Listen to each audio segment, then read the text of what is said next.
Вы смотрите новости Татарстана, в студии Алексей Калиничев. Здравствуйте. И вот о чем расскажем.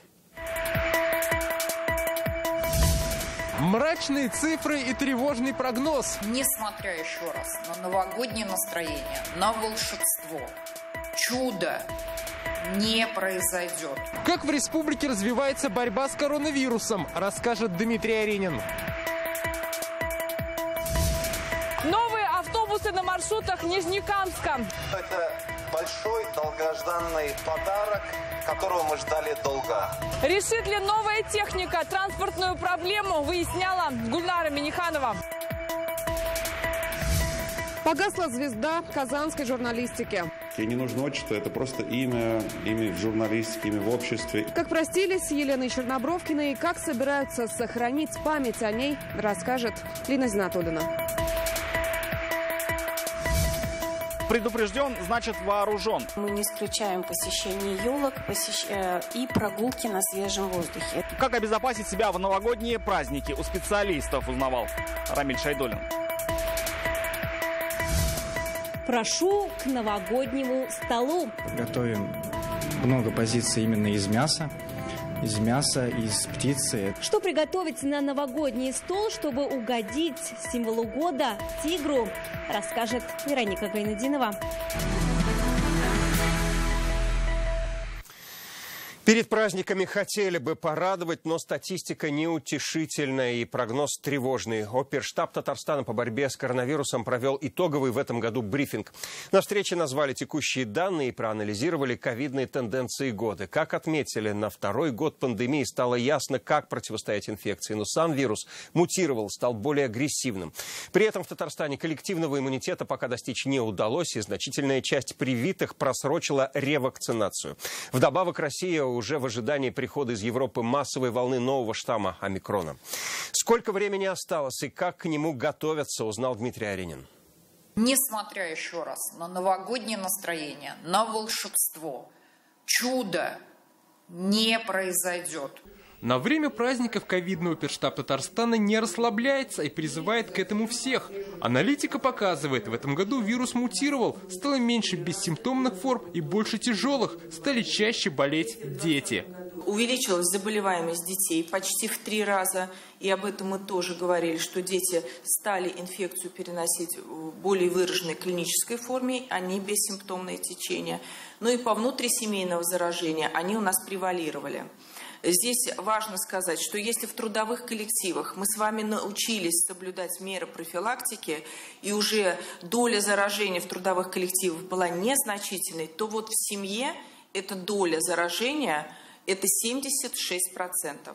Принятые ограничения введения QR-кодов дали свой результат. В декабре заболеваемость ковидом снизилась почти в 2 раза. Сегодня закрывают госпиталь в РКБ. И здесь возвращается к работе травмоцентр. Но это, можно сказать, затишье перед бурей. В Европе уже бушует омикрон. Случаи есть и в России. Массовая волна может прийти к февралю. Сейчас в Татарстане запасаются медикаментами, а врачей отпустили в отпуска. Персонал частично отпущен в отпуск для того, чтобы отдохнуть перед очередной войной. Это не то слово, конечно, но перед очередным потенциальным всплеском заболеваемости. Год для системы здравоохранения был крайне тяжелый, исключительно тяжелый. То, безусловно, здесь мы ищем любую возможность, чтобы дать нашим сотрудникам отдохнуть. До достижения коллективного иммунитета в Татарстане осталось привить около 150 тысяч человек. При этом 250 тысяч привитых, то есть каждый 10-й, просрочил ревакцинацию. Что сдерживает немного? Действие QR-кода на год. И, соответственно, очень многие думают, что он защищен в течение года. Коллеги, эксперты всего мира сегодня все прививки действуют, и их иммунный статус – это полгода, 6 месяцев. Поэтому следить не столько за антителами, очень многие задают этот вопрос, у меня антитела, а как мне действовать и так далее. Следить за тем, что если я сделал прививку в июле, то через 6 месяцев после этой прививки я должна зайти на процесс ревакцинации. Друзья, у нас, посмотрите, пожалуйста, что происходит в Европе. Судя по тому приросту заболеваемости, который происходит сегодня, у нас не очень много времени осталось на то, чтобы завершить вот этот бустерный или не бустерный, как будет угодно, этап вакцинации. Очень просим позаботиться сейчас о своем здоровье, чем это делать тогда, когда уже мы можем войти в фазу так называемой волны омикрона. Новый штамм вируса еще мало изучен. Как он себя поведет, наши медики пока только предполагают. Есть вероятность, что омикрон все-таки будет менее агрессивный. Да, он более контагиозный, похоже, но менее агрессивный. Это означает, что основной удар придет на амбулаторную сеть, но количество тяжелых случаев, надеемся, основываясь на данных научных статей наших иностранных коллег, что все-таки стационарный этап будет менее востребован. О снятии ограничений речи пока не идет. Какие-либо решения будут приниматься по итогам ситуации после новогодних праздников. После них перестанут действовать и временные послабления для общепита. Дмитрий Аринин, Игорь Романов, ТНВ, Казань. В Татарстане выявлено 80 новых случаев ковид за последние сутки. 39 человек поместили в красную зону. Половина заболевших заразились коронавирусом в Казани. Много инфицированных в Зеленодольске и Буинском районе. По стране 21 тысяча заболевших за сутки. Привились 2500 татарстанцев.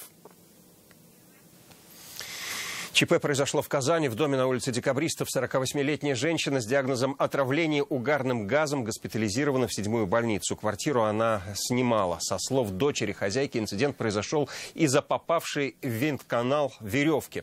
До сегодняшнего дня тяга была хорошая. Обслуживающая компания проверку проводила регулярно. Проблем не было, поясняла она.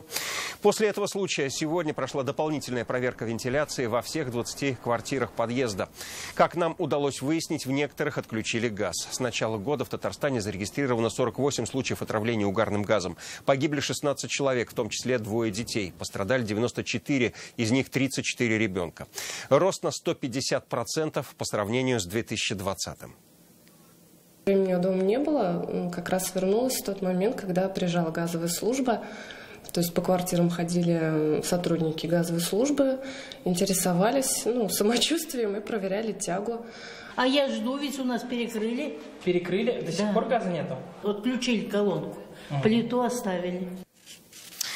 На городские маршруты Нижнекамска сегодня вышли 10 новых автобусов. Это первая партия. Еще 40 начнут обслуживать пассажиров после новогодних праздников. Техника закуплена при поддержке президента республики. Низкопольные автобусы адаптированы для людей с ограниченными возможностями. Решит ли новая техника многолетнюю транспортную проблему, выясняла Гульнара Миниханова. 50 автобусов – это подарок для всех нижнекамцев к Новому году. И сегодня же часть из них отправились курсировать по городским маршрутам. Я бы хотел поблагодарить сегодня всех жителей, которые дождались этого дня, верили в этот день, верили в то, что Нижнекамск вернется пассажирский большой транспорт. Автобусы уже прошли техобслуживание и поставлены на учет. Это большой долгожданный подарок, которого мы ждали долго. И город Нижнекамск, наверное, достоин того, чтобы здесь было все хорошо, красиво и людям жилось комфортно. И общественный транспорт – это основа, наверное, любого современного цивилизованного города. Автобусы отличаются комфортабельностью, оборудованы съездами для инвалидов. В задней части салона есть площадка для колясок. Первыми пассажирами новых автобусов стали журналисты. Наконец все будет как в настоящем городе. А то ходили пешком 3 года. Очень рады, что наконец у нас появились эти автобусы, потому что народ очень сильно соскучился по по общественному транспорту нормальному. Пассажиропоток в Нижнекамске с 2019 года снизился на 82%. А причина в отсутствии автобусов на маршрутах. Некоторые не обслуживались в течение полугода. С середины января все 50 автобусов планируют выпустить на линию. Пока предполагаем, что будет 9 автобусных маршрутов. Я думаю, что эта система будет гибкая. Задача – это восстановить пассажиропоток. В настоящий момент в Нижнекамске 5 автобусных маршрутов. Курсирует 11 автобусов, интервал ожидания более 40 минут. Сейчас будут изучать потребность в разных частях города. Перевозчикам предстоит решить и кадровый вопрос. Когда работать на 9 маршрутах с интервалом 7-8 минут, который было в 15-16 годах, это еще дополнительно 40 водителей. Привлекать кадры планируют совместно с муниципалитетом. Чтобы решить транспортную проблему в Нижнекамске, нужно еще 20 автобусов большого и среднего класса. И еще столько же для обслуживания дачных маршрутов. Гульнара Миниханова, Александр Лихачев, ТНВ, Нижнекамск. 422 ДТП произошло с начала года в республике. Погибли 14 детей, 450 получили травмы. Не соответствуют стандартам дороги и тротуары возле школ. Так сотрудники ГИБДД выявили ряд серьезных недостатков. Дети из села Набережные Марк-Ваши Верхнеуслонского района ходят в школу по проезжей части или по обочине, поскольку тротуаров просто нет. В 80-й Казанской школе ученики перебегают дорогу на запрещающий сигнал светофора. Проверяющие сделали вывод: у зеленого света слишком короткий интервал, чтобы перейти широкую проезжую часть. Нет тротуара и пешеходного перехода возле 113-й школы. Дети выходят из здания и тут же попадают на проезжую часть. Нет тротуаров, по которым дети могли бы безопасно подходить к школе. И недостаточно дорожных знаков, которые указывают на то, что здесь переход осуществляют дети. Осторожно, дети. Ребенок доходит до середины дороги, и через 13-15 секунд она, получается, переходит с зеленого на красный свет. Ребенок остается посередине дороги. Им приходится перебегать дорогу вот в этом месте, где нет ни пешеходного перехода, ни знака, что дети перебегают. Для создания безопасных условий движения вблизи школ необходимо активное участие муниципальных властей, владельцев автомобильных дорог и всех заинтересованных в решении данной проблемы ведомств, отметили в ГИБДД. В предновогоднюю неделю татарстанцы чаще всего ломают голени и кисти, получают обморожение и поступают в больницы с алкогольным отравлением. Об этом сообщают медики. Уже начали фиксировать рост обращений. Большинство увечий связаны с несоблюдением правил безопасности. Как правильно встретить праздник и чего следует избегать? Мнение врачей услышал Рамиль Шайдулин. В травмпункте Казани нескончаемый поток людей. Кто-то подскользнулся, кто-то споткнулся. В итоге вывихи и переломы, как у Зулейхи Хисамовой, у пенсионерки оскольчатый перелом руки со смещением. Упала у подъезда на улице и на руку. Травмированных десятки. Наплыв, констатируют врачи, усилился перед Новым годом. Только что еду из клиники, уже пациент поступил, уже он начал отмечать новогодние праздники. И буквально вот на улице гололед. Все, госпитализирован на оперативное лечение с переломом голени. Медики сходятся во мнении. Многие игнорируют элементарные меры безопасности. Например, о них забывают при использовании пиротехники. А сама по себе взрывная волна после использования пиротехники может привести к контузии. Можем получить отслойку сетчатки или кровоизлияние в глаз. Салюты, фейерверки и петарды разрешено запускать только на специально выделенных площадках. В Казани таких 4. В Приволжском, Авиастроительном, Новосавиновском и Советском районах.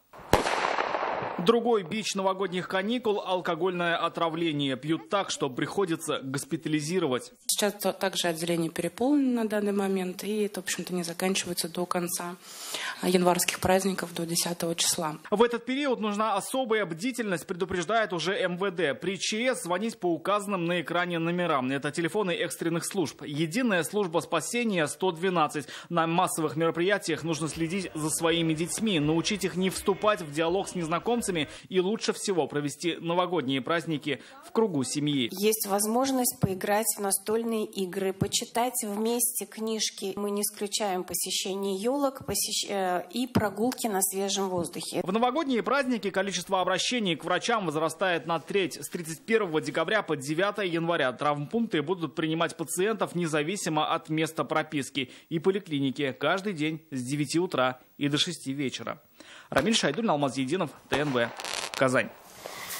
Побывать на заводе по производству пеноблоков – такое желание загадал под Новый год 9-летний Олег. Его мечту исполнил Рустам Миниханов. Сегодня вместе с семьей мальчик посетил предприятие крупного панельного домостроения.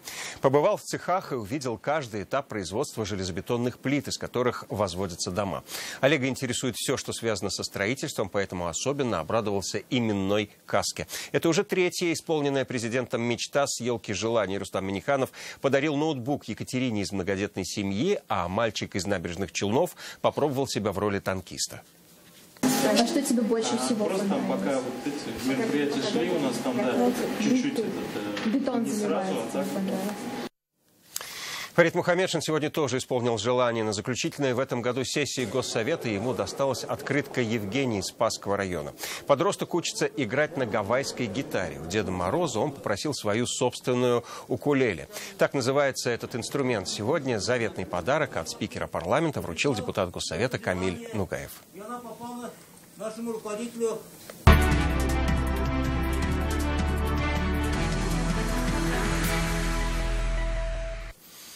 Сегодня Рустам Минниханов встретился с заместителем руководителя федерального казначейства Эли Исаевым. Обсудили вопросы взаимодействия системы казначейских платежей на региональном уровне и результаты финансово-хозяйственной деятельности получателей бюджетных средств.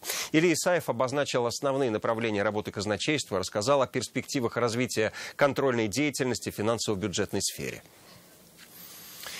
В Татарстане учредят премию для молодых журналистов имени Елены Чернобровкиной. Сегодня в Казани простились с легендарной журналисткой. Она ушла из жизни накануне в возрасте 70 лет. Елена Чернобровкина была звездой золотого состава «Вечерней Казани» в 90-е. Работала в других проектах, была автором книг. Проститься с ней пришли десятки коллег, учеников и герои ее репортажей. Редкий человек, которого уважали и любили люди разных взглядов. Какой она запомнится? Об этом в нашем репортаже. Человек, звезда казанской журналистики, который был номер один в то время, когда я был студентом. Многие из тех, кто сегодня пришел проститься с Еленой Чернобровкиной, знают ее имя, если не с детства, то с юности. Острое, даже разящее перо, разгромные статьи на первой полосе «Вечерки». Здесь она работала с самого открытия в 79-м и до 98-го в переломное время для республики и страны. Многие журналисты учились у нее работать со словом и отвечать за него. Мне доверили курировать сферу образования в газете и послали на какую-то учительскую конференцию. И редактор говорит: иди к Лене, она тебя научит, как писать. Я пришла к Лене, и она за 10 минут сделала из моей заметки прекрасный текст. И заголовок я никогда не забуду: проблемы в клеточку и в линеечку. С ней как-то было легко. Знаете, она была очень легкий человек. Вот мы говорим о ее профессиональных качествах. Но те, кто с ней работал, близко ее знал, они, наверное, запомнят именно ее как человек, от которого всегда было ощущение тепла, позитива. Душевная в коллективе, твердая в работе, непослушные кудри и неудобные вопросы. Она была нужна и читателям, и власти. И за верность своим идеалам ее уважали все, независимо от взглядов. Никогда не прогибалась, никогда свои позиции не меняла. Всегда была последовательным, талантливым, очень смелым и в то же время очень мудрым журналистом. Эпоха этих журналистов уходит. Эпоха журналистов, обладающим ярким, выраженным «я». Ее отчество уже никто не знает, потому что это Елена Чернобровкина. Какое бы СМИ она ни работала, ей не нужно отчество, это просто имя в журналистике, имя в обществе. Уходят имена, и вот кто сможет занять эти места? Они освобождаются, и вопрос повисает в воздухе. Ровно месяц назад мы встретили Елену Чернобровкину на выставке преподавателя журфака Юрия Фролова, посвященной его памяти, как всегда, улыбчивую и общительную. Большое спасибо еще раз Союзу журналистов и Юрию Ивановичу за то, что он был нашим преподавателем. Спасибо за то, что была. Сегодня, говорят, уже ей в республике учредят премию имени Елены Чернобровкиной, награду для молодых журналистов. Легенду татарстанской журналистики похоронили на Самосыровском кладбище. Лина Зинатульна, Данил Филатов, ТНВ, Казань.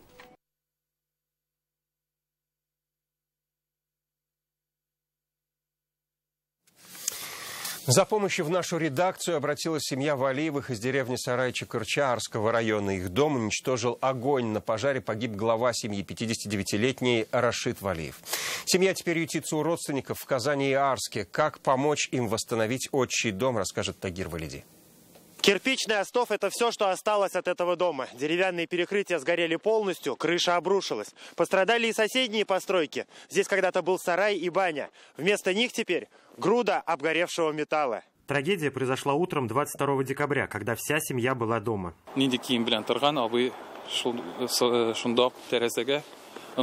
Они почувствовали запах и быстро убежали из дома, в чем были. Потом отец решил вернуться за документами, но буквально в 2 метрах от порога дома потерял сознание и упал. Главу семьи Рашита Валиева нашли пожарные. По предварительной версии, огонь возник из-за короткого замыкания проводки на кухне. Оттуда перекинулся на соседние комнаты и за считанные минуты охватил весь дом. Внутри дом полностью уничтожен. Кругом разбросаны обгоревшие вещи, стоит запах гари. Через разбитые окна уже намело снега. Единственное, что напоминает о былом благополучии, этот обгоревший фотоальбом, который кто-то забыл на столе. Помочь семье Валиевых вызвались соседи. Пожар на селе – беда общая. Соседи помогли разобрать и сарай, и баню. Хозяйство выделило трактор. Конечно, не дай бог пережить такое горе. Я как узнал, сразу предложил пожить у меня. Но остался только старший племянник. Жена брата сейчас живет в Казани, а младший племянник живет в Арске. Конечно, мы не остались в стороне. Все помогали и будем дальше помогать. Кто деньги собирает, кто чем-то другим поможет. У нас нет резервного жилья, поэтому обратились к односельчанам. Приютили, никто на улице не остался.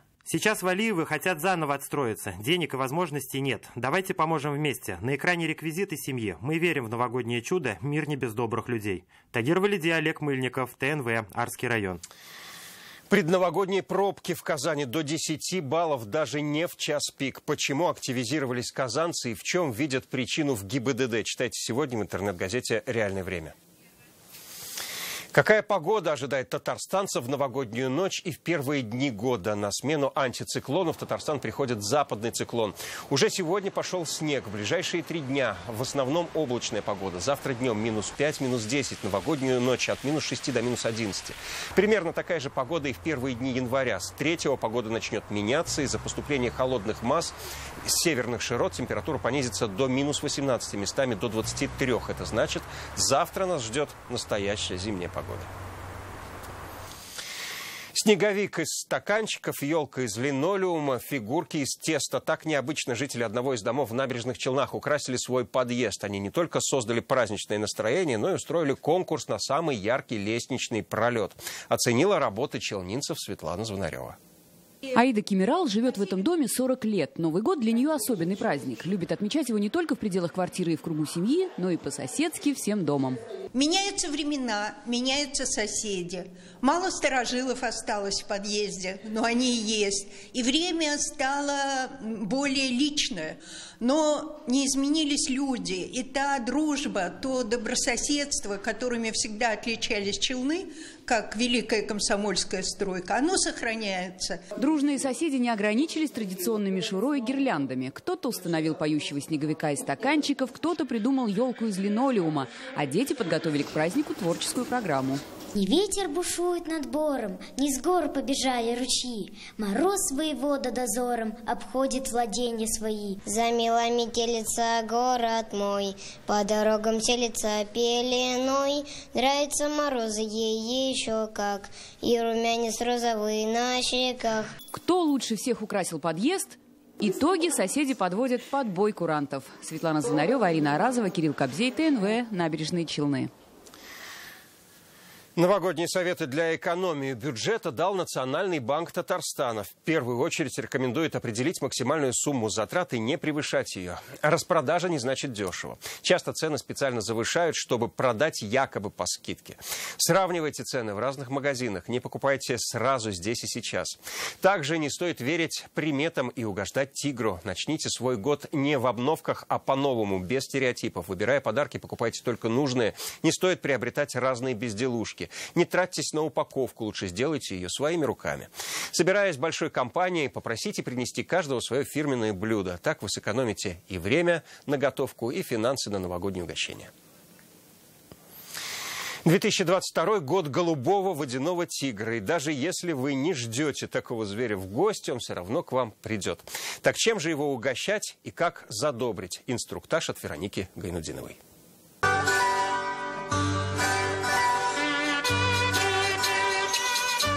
Это сон какой-то. Такое богатство фуршета тигр оценит. Животное хищник, поэтому главным блюдом на праздничном столе должно быть мясо. И не просто мясо, а много мяса. Чем больше мясных блюд и закусок, тем лучше, говорят астрологи. Много позиций именно из мяса. Из мяса, из птицы. Это гуся, утка обязательно. Блиши готовим очень вкусные, с начинкой телятины, гусь, картошка, треугольники, перемеч, костыбый. Мясные блюда советуют готовить одним большим куском, который перед подачей на стол разрезать на порции. Учитывая, что тигр любит мясо в любом виде, мясные блюда можно жарить, запекать, тушить и даже варить. Это ягненок, томленый в взрывной печи, то есть перед приготовлением кладем в воду лимон немного, и в этом бульоне отправляем в печь томиться. То есть перед томлением не солим, не перчим, чисто доводим до приготовления. А перед уже подачей соль, перец сверху и приводим уже до золотистого цвета. Это же блюдо можно приготовить дома в духовке. Какая гадость, какая гадость, это ваша заливная рыба. Тигр в этом с Ипполитом абсолютно согласится. Животное величественное и избирательное в еде, поэтому есть некоторые ограничения. Из новогоднего меню лучше всего исключить рыбу в любом ее виде. Пожалуйста. Вот. Только немного. Вот, зелени достаточно. Можно дать к праздничному столу и свежие овощи в виде салатов, но с добавлением мяса. Чтобы задобрить тигра, при оформлении блюд можно украсить их в оранжево-желтой гамме, используя морковь, лимоны, мандарины или апельсины. Внимание нужно уделить и праздничной сервировке. Скатерти, салфетки должны быть из натуральной ткани. Что касается посуды, лучше использовать однотонную. Идеально подойдет белого цвета, либо оранжевого и черного цвета символа года. А основной элемент декора – это свечи. Они дают свет и тепло, которое так любят кошки. Говорят, к тем, кто готовит на Новый год с учетом пожеланий символа года, обязательно придет удача. Теперь можно приглашать гостей. Вероника Гайнудинова, Данил Филатов, ТНВ, Казань. Вот так заканчивается этот выпуск. Мне остается только поздравить вас с наступающим Новым годом. До встречи.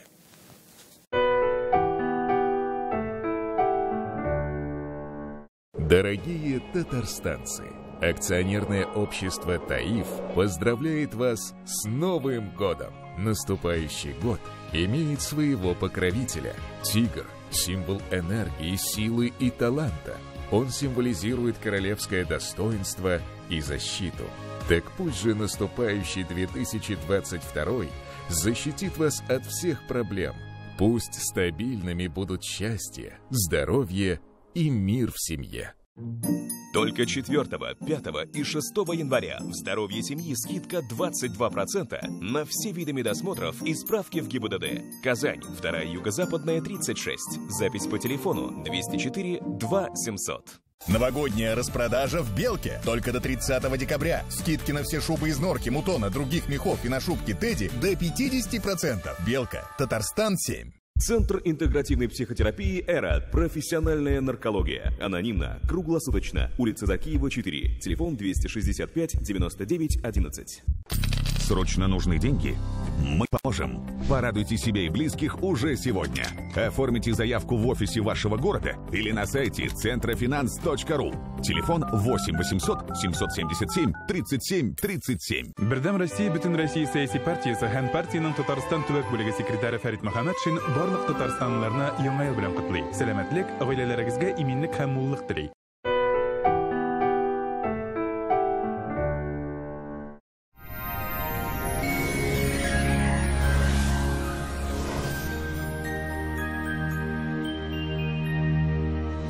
В студии София Егорова. Здравствуйте.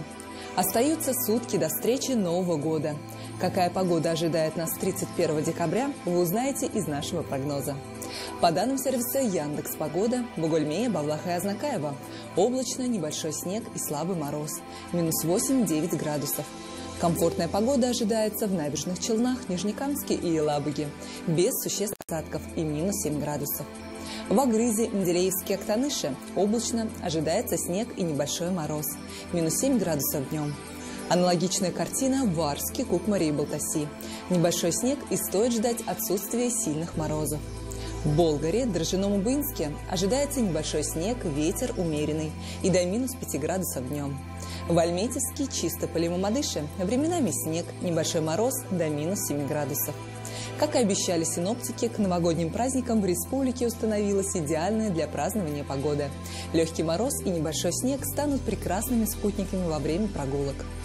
Гиделикс – капли и сироп от кашля с экстрактом листьев плюща.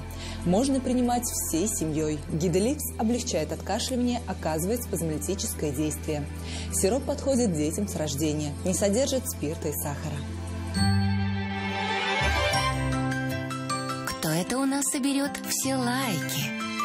А вот кашель не наша история. Гиделикс с натуральным экстрактом листьев плюща можно принимать даже самым маленьким. Кашля больше не боюсь. Гиделиксом я лечусь. Сан-чи – сокровище китайской традиционной медицины. Дает энергию, укрепляет иммунитет, повышает качество сна. Улучшает самочувствие, способствует снятию усталости. Сан-чи – источник энергии и долголетия. В аптеках Farmland с 20 по 30 декабря 2021 года скидка 20%. В Казани облачно, пройдет небольшой снег. Ночью -10, днем около 7 мороза. Ветер юго-восточный умеренный до сильного. Атмосферное давление 754 мм ртутного столба. Влажность воздуха 91%. Магнитное поле Земли спокойное. В канун Нового года принято загадывать желания. Так пусть в Новом году всегда ярко светит солнце. Ветер будет попутным, а дождь и снег всегда вовремя. С наступающим Новым годом! До свидания!